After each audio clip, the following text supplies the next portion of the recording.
कि डॉक्टर अंबेडकर अकेला ही उस समय पर जो आर्गूमेंट करते थे, लोगों उनकी डिस्कस होता था उसमें जो है, उसके बाद वो धाराएं पास होती थी और संविधान बनता था। ये दुनिया का ऐसा एक संविधान है जो इतने वर्षों से डेमोक्रेसी को जिंदा किए हुए है यहाँ। और संविधान बदलना कोई बच्चों का खेल नहीं है। इसके लिए देश की हर स्टेट को प्रस्ताव पारित करना होगा, पूरे देश की जनता से बात करनी होगी, उनसे राय लेनी होगी। जो ये कहते हैं कि हम ईवीएम मशीनों को घपले को पकड़ेंगे और तोड़ेंगे, आज तक कितने नेताओं ने घपले की मशीनों को तोड़ा है? मुझे एक सिंगल जवाब कोई मुझे दे दे। और जिन लोगों ने 6 दिसंबर 2022 में हाथ उठा के ये कहा था कि हम चाहते इसका विकास हो, उन लोगों ने ही ये कहा था कि हम इतना रुपया देंगे, तो वो रुपया टोटल होता था 7.5 लाख। नमस्कार सर, सबसे पहले मैं आपका परिचय जानना चाहूँगी। मेरा नाम बदंत आनंद महास्तिमिर है। मैं अखिल भारतीय विश्व महासंघ का एवं अखिल भारतीय बुद्ध गया महाबोधि बिहार मुक्ति आंदोलन का राष्ट्रीय अध्यक्ष हूँ। इसके साथ बुद्धा शांति मिशन या आनंद बुद्ध बिहार ट्रस्ट या अन्य संस्थाओं से, बहुत सारी संस्थाओं से जुड़ा हुआ हूँ।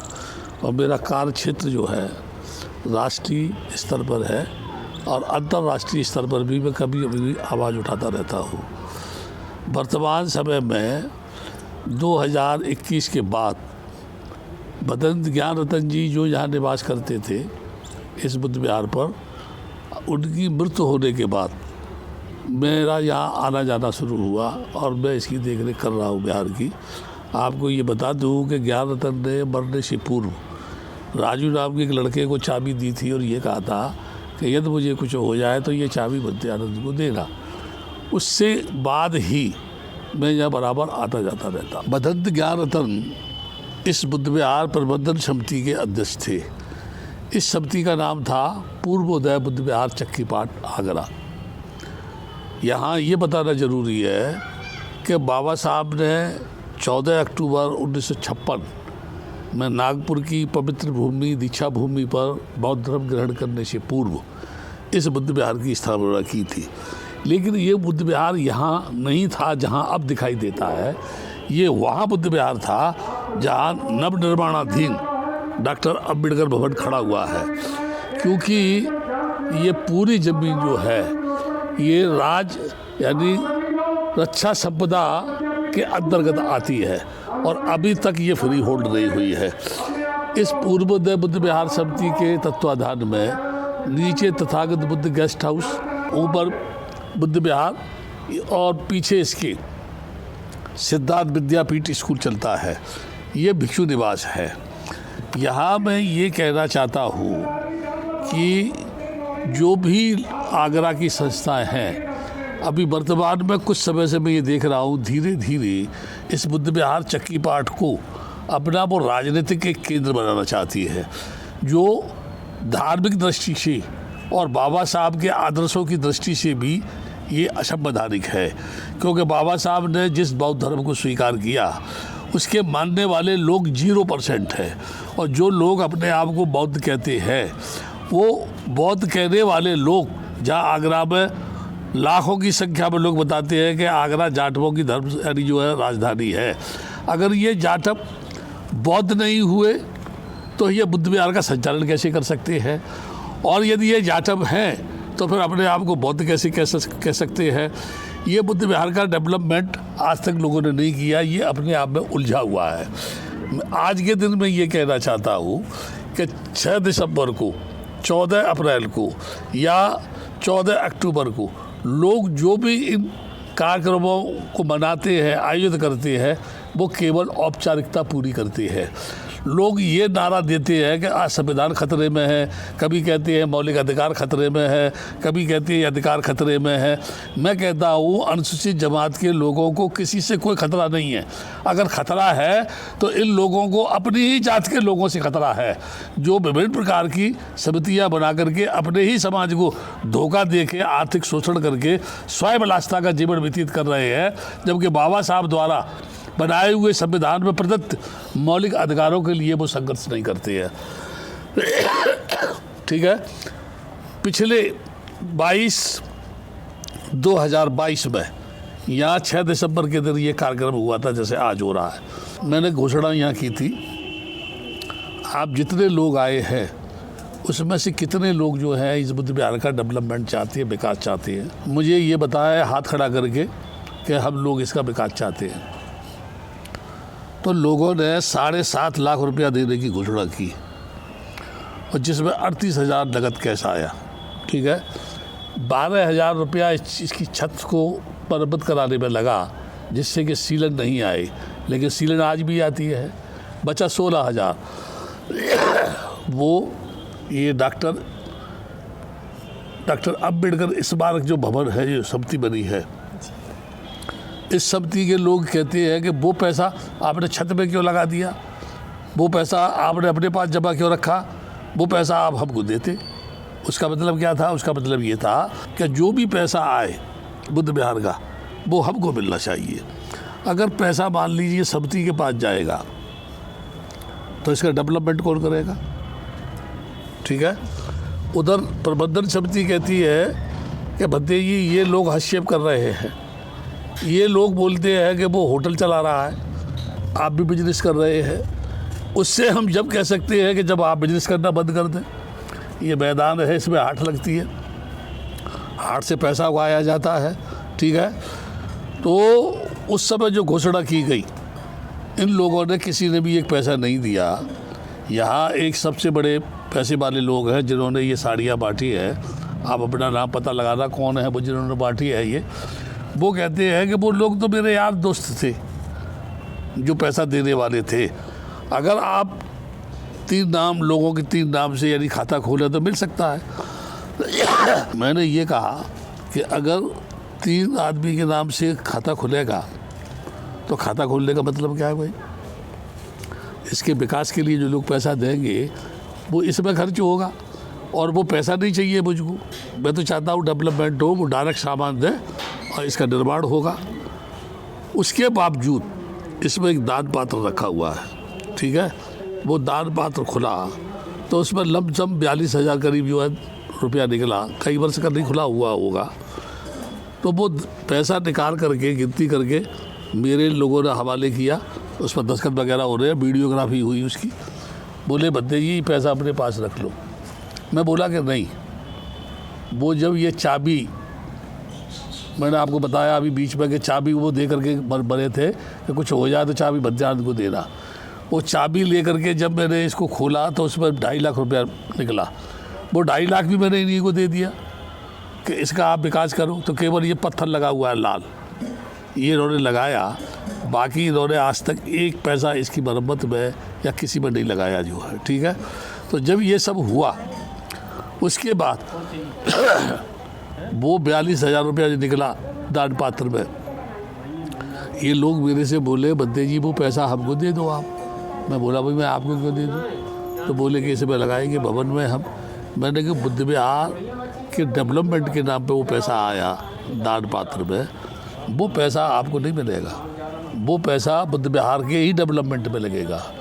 अब प्रश्न यहाँ ये है कि बुद्ध विहार के अंदर जो दान पात्र रखा है उसकी चाबी बुद्ध गया यानी बुद्ध विहार जो है यहाँ का बुद्ध विहार प्रबंधन समिति जो है उसके पास होना चाहिए या यहाँ भिक्षु निवास में जो भत्ते रहते हैं उनके पास होना चाहिए। कायदे से एक चाबी प्रबंधन समिति के प्रबंधक के पास होनी चाहिए, जनरल सेक्रेटरी के पास होनी चाहिए, और एक चाबी भिक्षु निवास के भिक्षु के पास होनी चाहिए। वो दोनों चाबियाँ भी इनके पास हैं। अब इन सारी बातों से मैं आगरा के जनमानस से ये पूछना चाहता हूँ, क्या ये चाबियाँ अम्बेडकर स्मारक भवन के लोगों को रखने का अधिकार है, या ये बुद्ध विहार में जो रखा हुआ दान पात्र है इसमें जो पैसा आ रहा है इस पैसे से इस बुद्ध विहार का डेवलपमेंट होना चाहिए, या इस पैसे से ये भवन बनना चाहिए, या ये लोग जो हाट से पैसा उगा रहे हैं और बुद्ध विहार की ज़मीन में भी हाट लगा रहे हैं, क्या इन्होंने आज तक उस पैसे का हिसाब दिया? क्या कभी इन लोगों को बताया, या ये कार्यक्रम करते हैं उसमें कभी इन्होंने बताया कि हमारे पास इतना पैसा है? मैं आपके चैनल के माध्यम से आगरा की समस्त जनता से अपील करता हूँ कि ये लोग केवल अतिक्रमण के नाम पर बुद्ध विहार की ज़मीन को कब्जाना चाहते हैं, विकास का कोई कार्य नहीं करना चाहते हैं, न इनका कोई स्कूल में योगदान है, न इनका दातव्य यानी चिकित्सालय चलता था उसमें भी इन्होंने पंचायती भवन बना दिया, और जिस कमरे में मदद ज्ञान रतन रहते थे आगरा के लोग जानते हैं उसमें इन्होंने भोजनालय बना दिया, या खुले में लोगों से जो है शादियाँ कराते हैं, उनसे 5500 रुपये आप लेते हैं, पहले 3500 लिया जाता था। ये सारा पैसा जब ये लेते हैं तो ये बुद्ध विहार प्रबंध समिति का क्या मतलब है, फिर इनकी समिति का मतलब क्या है? अगर ये कहते हैं कि हम हैं इसके, तो इन्होंने इतने वर्षों के बावजूद भी इस रक्षा संपदा की ज़मीन को फ्री होल्ड क्यों नहीं कराया? मैं आगरा के लोगों से अपील करता हूँ कि समय समय पर वो लोग मुझसे मिले, मेरे से संपर्क करें, और भविष्य में बहुत जल्द ही एक बहुत विशाल यहाँ पर एक मीटिंग बुलाने वाला हूँ मैं आगरा के लोगों की, उनके बीच में लोगों से बात करूँगा। ये बातें जो कर रहा हूँ इन सारी बातों को वो लोग सुनेंगे, समझेंगे, चिंतन करेंगे और मुझसे संपर्क करेंगे। उस समय एक निर्माण समिति का गठन करूँगा, जो निर्माण समिति ही इसके विकास में जो भी पैसा खर्च करेगी वो खर्च होगा, और वो सारा पैसा निर्माण समिति के माध्यम से इसमें लगेगा। केवल मैं देख रेख करूँगा। हमेशा से मैं यही कहता रहा हूँ, मुझे इसमें कोई दिलचस्पी नहीं है, क्योंकि पैसे से राग द्वेष पैदा होता है।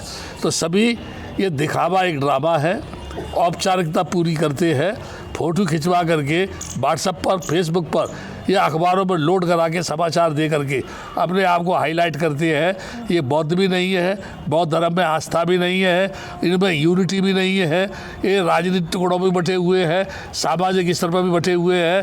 केवल अपने विचारों से लुभावनी बात करके ये बाबा साहब के नाम पर समाज को धोखा दे रहे हैं और बाबा साहब के आदर्शों का हनन कर रहे हैं। बोला कि इन लोगों का कहना है कि संविधान खतरे में है, तो क्या आपका मानना है कि सचमुच संविधान खतरे में है? भारत का संविधान जिस समय बना उस समय सारे देश के लोगों को ये मालूम है कि डॉक्टर अंबेडकर अकेला ही उस समय पर जो आर्गूमेंट करते थे, लोगों उनकी डिस्कस होता था उसमें जो है, उसके बाद वो धाराएं पास होती थी और संविधान बनता था। ये दुनिया का ऐसा एक संविधान है जो इतने वर्षों से डेमोक्रेसी को जिंदा किए हुए है यहाँ, और संविधान बदलना कोई बच्चों का खेल नहीं है। इसके लिए देश की हर स्टेट को प्रस्ताव पारित करना होगा, पूरे देश की जनता से बात करनी होगी, उनसे राय लेनी होगी। उसके अलावा इसमें तमाम वकीलों की दलीलें होंगी, तमाम लोग अपने अपने विचार रखेंगे, पार्लियामेंट में इस पर चर्चा होगी, बहस होगी सभी पार्टियों से, जब जाकर के इसके अंदर कभी भी बदलाव ये करना चाहे तो कर सकती है। लेकिन समूचे संविधान को बदलने की ताकत किसी में भी नहीं है, और कभी भी ये नहीं हो सकता। जो लोग चिल्ला रहे हैं वो लोगों को भय दिखा करके अपने अस्तित्व को खड़ा कर रहे हैं ताकि लोग उनके पास आए। मैं सिर्फ एक ही बात कह रहा हूँ, आपने बामन मेश्राम का नाम सुना होगा, है ना? वो हमेशा से कहता है कि जब भी यानी चुनाव होगा, ठीक है ना, तो हमारे कार्यकर्ता ईवीएम मशीनों को तोड़ेंगे। मुझे बाब सेब के कार्यकर्ता या बामन मेश्राम या जो भी राजनीतिक पार्टी के लोग हैं जो ये कहते हैं कि हम ईवीएम मशीनों को घपले को पकड़ेंगे और तोड़ेंगे, आज तक कितने नेताओं ने घपले की मशीनों को तोड़ा है? मुझे एक सिंगल जवाब कोई मुझे दे दे। एक बात। दूसरी बात ये, जब इलेक्शन हो जाते हैं तो ये टाई फिस हो जाती है इनकी कि हम ये करेंगे, हम ये करेंगे। अगर देश के सभी राजनीतिक नेता ये चाहते हैं कि ईवीएम बदले, तो ईवीएम से वो चुनाव ही नहीं होने दें, उसका बहिष्कार करें और सब मिलकर के सतत संघर्ष करें पूरे देश में कि हम सब बैलेट पेपर से चुनाव चाहते हैं। हमारे देश में ईवीएम मशीन से चुनाव नहीं होगा, ना होने देंगे। और सभी मिलकर के एक रिट पिटीशन सुप्रीम कोर्ट में, अलग अलग हाई कोर्टों में डालें, निचली कोर्टों में डालें, तो निश्चित तौर से ये ईवीएम की बात ख़त्म हो जाएगी। ये केवल बातें करके लोगों को मूर्ख बनाने की बात है। संविधान बदलना कोई बच्चों का खेल नहीं है। सर, जैसा कि आपने बोला कि बुद्ध विहार का विकास उस तरह से नहीं हो पाया जिस तरह से होना चाहिए था, तो आपको क्या लगता है बुद्ध विहार सही मायने में बुद्ध विहार कैसे बन पाएगा? देखो, सबसे पहले बात यह है कि जो आदमी मकान बनाता है उसको उस मकान में रहना है, तो उसको उस मकान में रहने की जब दिलचस्पी होगी तो समय समय पर टूट फूट को भी देखेगा। ठीक है, इस प्रकार से हम देखते हैं कि बाबा साहब ने जब बौद्ध धर्म स्वीकार किया तो उन्होंने एक बात कही थी लोगों से, मैं तो उस समय मौजूद नहीं था। आप लोग बोलते हैं कि मैंने ये धर्म बहुत सोच समझ के स्वीकार किया है, 20-21 वर्ष तक मैंने इसका अध्ययन किया है, तब ये बौद्ध धर्म स्वीकार किया है। आप भी भाव में आकर के या भावना में बह करके बौद्ध धर्म स्वीकार मत करना, क्योंकि ये बहुत गंभीर साइंटिफिक विचारधारा का धर्म है और बौद्ध धर्म प्रैक्टिकल है। इसमें थ्योरी नहीं है, गद्य नहीं है, पद्य नहीं है, प्रैक्टिकल है। आप स्वयं उस पर चलो, अपने चरित्र का निर्माण करो, अपनी बुराइयों को दूर करो, अपने अहंकार को ख़त्म करो, पहले अपने अंदर प्रेम जागृत करो। प्रेम के आधार पर ही तो राजकुमार सिद्धार्थ ने संबोधि पाने के बाद विश्व पर विजय प्राप्त की थी।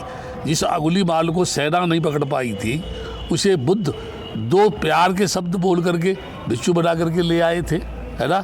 आज हमारा देश का साधु सन्यासी ये कहता है कि लोगों को अपने को ये कहना होगा कि हम हिंदू हैं, हिंदू रहेंगे, हिंदू थे।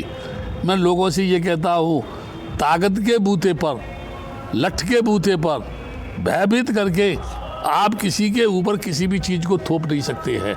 ये आदमी की मानसिकता के ऊपर आधारित है। तो मैं इसलिए कह रहा हूँ कि इसका विकास नहीं हो सका, क्योंकि जब बौद्ध ही नहीं होगा तो बुद्ध विहार में आने वाले लोग बौद्ध नहीं होंगे। अब जब बुद्ध विहार में आने वाले लोग बौद्ध ही नहीं होंगे तो उन्हें अपने धार्मिक स्थल में जो कुछ भी तोड़ फोड़ हो रही है उसमें कोई आस्था पैदा नहीं होगी, उस पर उनका कोई ध्यान नहीं जाएगा। इवन जो समिति के लोग भी हैं, जो भी तथाकथित हैं, वो भी डेली नहीं आते यहाँ, वो भी रोज़ नहीं आते हैं यहाँ। और अगर मीटिंग होती होंगी तो गुपचुप करते होंगे, रजिस्टर मेंटेन करते होंगे। अगर आगरा की धरती पर बौद्ध हैं तो वो बौद्ध ही लोग इसके विकास की बात करेंगे। और जिन लोगों ने 6 दिसंबर 2022 में हाथ उठा के ये कहा था कि हम चाहते हैं इसका विकास हो, उन लोगों ने ही ये कहा था कि हम इतना रुपया देंगे, तो वो रुपया टोटल होता था 7.5 लाख। लेकिन जो लोग ये चाहते थे कि ये पैसा बुद्ध विहार में लग करके हमारे भवन में लगना चाहिए, उन लोगों ने ही लोगों को भ्रमित करके विविधान पैदा किया ताकि वो पैसा बिहार के डेवलपमेंट में नहीं लगना चाहिए। ये मेरा कहना है।